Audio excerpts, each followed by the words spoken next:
Assalamualaikum warahmatullahi wabarakatuh. Kita berjumpa kembali secara virtual bersama channel Perawat Online. Pada kesempatan kali ini kita masih membahas soal-soal mengenai tes SKD CPNS. Nah, kali ini yang kita bahas adalah mengenai tes wawasan kebangsaan atau berkaitan tentang soal TWK. Oke, sebelum kita mulai, jangan lupa teman-teman bisa subscribe dulu bagi yang belum subscribe channel Perawat Online dan juga aktifkan loncengnya supaya selalu update video-video terbaru dari Perawat Online. Dan juga jangan lupa komen, like, dan share video ini agar semakin banyak yang merasakan manfaat dari video pembelajaran dari channel Perawat Online. Oke, kita mulai ya.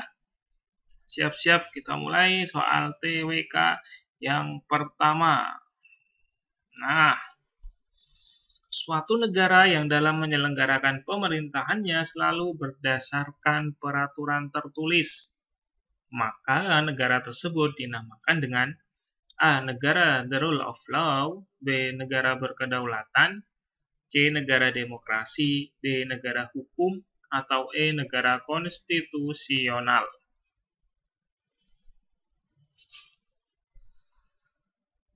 Nah, pada soal ini yang perlu kita garis bawahi adalah ini ya, berdasarkan peraturan tertulis ya, berdasarkan peraturan tertulis. Maka negara itu dinamakan apa? Oke, langsung saja kita kunci. Nah, peraturan tertulis berarti yang jawaban tepat adalah the rule of law ya. Jadi yang tepat adalah opsi A ya. Oke, kita lanjut soal berikutnya. Menurut Undang-Undang Dasar 1945, Pasal 30 ayat 2 yang telah diamandemenkan dan telah menjadi pemisahan tugas dan wewenang antara kepolisian dengan TNI, maka kedudukan dalam sistem pemerintahan dan keamanan rakyat semesta adalah sebagai A. Kekuatan utama, B. Kekuatan pendukung, C. Gerakan bersama, D. Gerakan mobilitas, atau E. Gerakan perlawanan. Nah, oke, kira-kira apa jawaban pada soal ini? Ada yang tahu? Yuk silakan komen di kolom komentar sebelum kita kunci nanti jawabannya.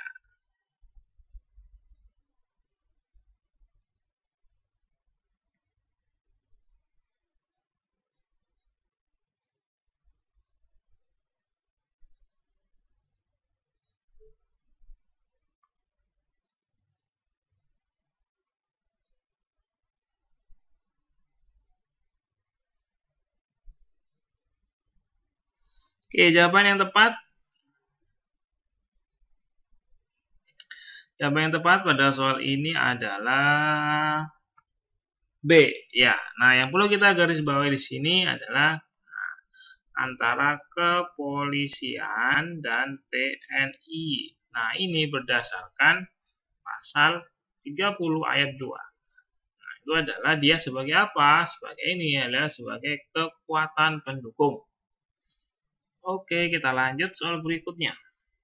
Dalam memanfaatkan sumber alam yang terkandung dalam negara Indonesia, harus memperhatikan kesinambungan kesejahteraan bangsa.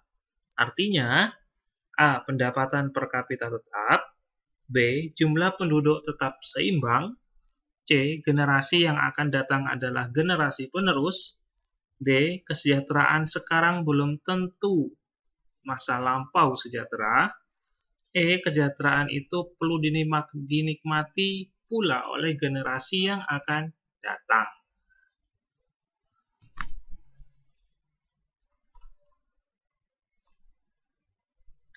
Nah, pada soal ini, ini yang perlu diperhatikan dalam memperhatikan ya kesinambungan kesejahteraan bangsa. Ya, artinya apa? Artinya kita dalam menjaga supaya kesejahteraan bangsa ini tetap berlanjut sampai yang akan datang. Nah, apa yang dimaksud?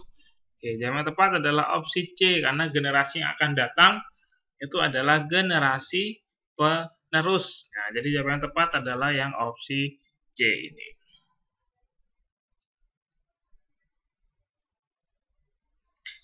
Kita lanjut soal berikutnya. Yang wajib menjalankan tugas penyelenggaraan pemerintah negara dan berkewajiban menyelenggarakan semua potensi dan kekuatan pemerintah dalam melaksanakan pembangunan nasional adalah A. Presiden MPR, B. DPR dan MPR, C. Presiden dan DPR, D. DPA dan DPR, atau E. MA dan BPK. Oke, jawaban yang tepat apa? Nah,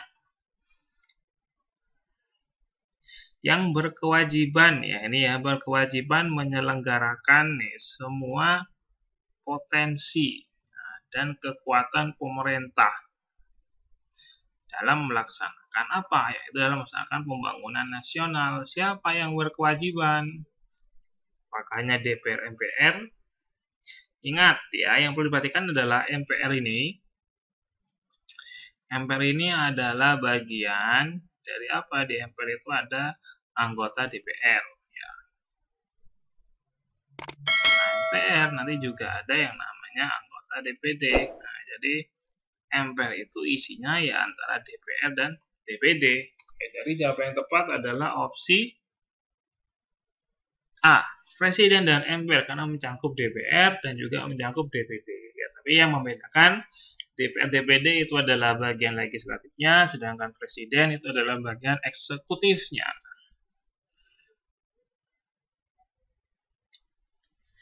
Lanjut soal berikutnya terkait sejarah. Sebutan Nusantara pertama kali disebutkan oleh seorang pujangga pada masa kerajaan A. Sriwijaya, B. Singosari, C. Majapahit, D. Tarumanagara, E. Mataram Hindu. Wah, masih ingat mungkin teman-teman pelajaran sejarah dulu? Sebutan Nusantara. Nah ini ya, sebutan Nusantara. Ini yang perlu diperhatikan. Dari mana sebutan Nusantara ini? Sriwijaya, Singosari, Majapahit, Tarumanagara, atau E. Mataram Hindu. Jawaban yang tepat yaitu adalah opsi C. Ya, Nusantara. Bagaimana? Masih ingat Sumpah Palapa. Nah, Sumpah Palapa nanti di sana ada Patih Gajah Mada. Itu yang mengawali ya adanya istilah Nusantara.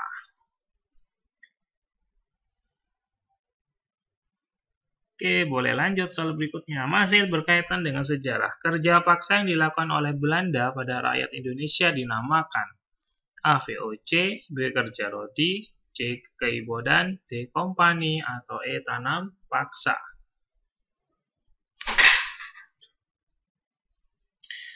Oke, jawaban yang tepat yaitu adalah opsi B ya, kerja paksa pada masa Belanda itu dinamakan kerja rodi. Nah, kalau tanam paksa itu pada masa Inggris ya, keibodan itu pada masa Jepang. Gitu. Oke, kita lanjut soal berikutnya. Pengetikan ulang naskah proklamasi disertai gubahan yang sudah disetujui adalah A. Mr. Ahmad Subarjo, D. Dr. Andes Muhammad Hatta, C. Sayuti Melik, D. Muhammad Yamin, Isyun Soekarno. Nah, soal terkait proklamasi pasti sering muncul ya dan berulang-ulang biasanya ya. Dari tahun ke tahun biasanya selalu ada terkait soal sejarah yang berhubungan dengan proklamasi, kemerdekaan, dan seperti itu. Salah satu contohnya seperti ini. Siapakah pengetik ulangnya? Pengetik ulang siapa? Jawaban yang tepat yaitu adalah Sayuti Melik. Nah, beliau adalah yang mengetik naskah proklamasi disertai gubahan yang sudah disetujui. Kita lanjut soal berikutnya. Insinyur Soekarno dan Dr. Andes Muhammad Hatta dilantik sebagai Presiden dan Wakil Presiden Republik Indonesia. Pertama yang dipilih secara A. Musyawarah, B. Aklamasi, C. Mufakat, D. Pemilu, atau E. Voting. Nah, yang jelas bukan pemilu ya, karena masih belum ada pemilu pada saat pertama kali yang memilih Soekarno atau Hatta. Jawaban yang tepat yaitu adalah opsi B ya, secara aklamasi. Ya, kenapa? Karena semuanya sudah langsung menyetujui bahwasanya Soekarno sebagai presiden dan Muhammad Hatta sebagai wakil presiden. Ya, tidak ada calon lainnya.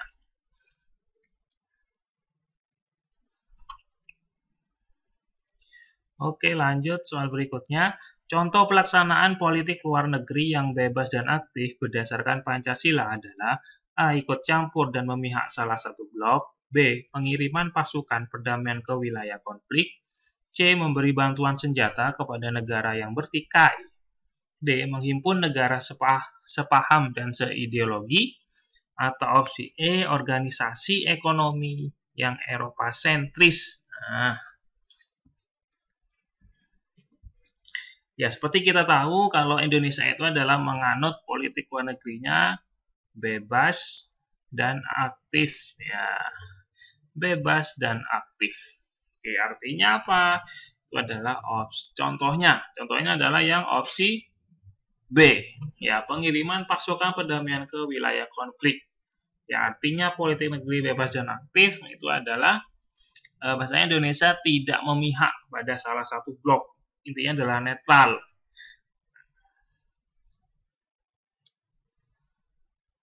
Oke, sebelum kita akhiri pada pertemuan kali ini, ada info menarik bagi teman-teman yang ingin lulus seleksi SKD CPNS tahun ini. Ada kelas online ya, di mana teman-teman nanti bisa mengakses ratusan soal online berikut pembahasannya dan langsung seperti ujian ya, seperti ujian pada saat tes CPNS itu sendiri. Teman-teman ujian di depan komputer, depan laptop, kemudian hasil langsung muncul. Nah, di sini teman-teman juga bisa mengakses soal itu lewat HP ya. Jadi sangat fleksibel ya, di HP bisa, di laptop bisa diakses kapan saja, di mana saja, dan masa aksesnya adalah 1 tahun. Oke, info lengkap silakan teman-teman klik saja link yang ada di deskripsi video ini. Oke, kita sudah sampai di penghujung materi pada video kali ini. Semoga bermanfaat.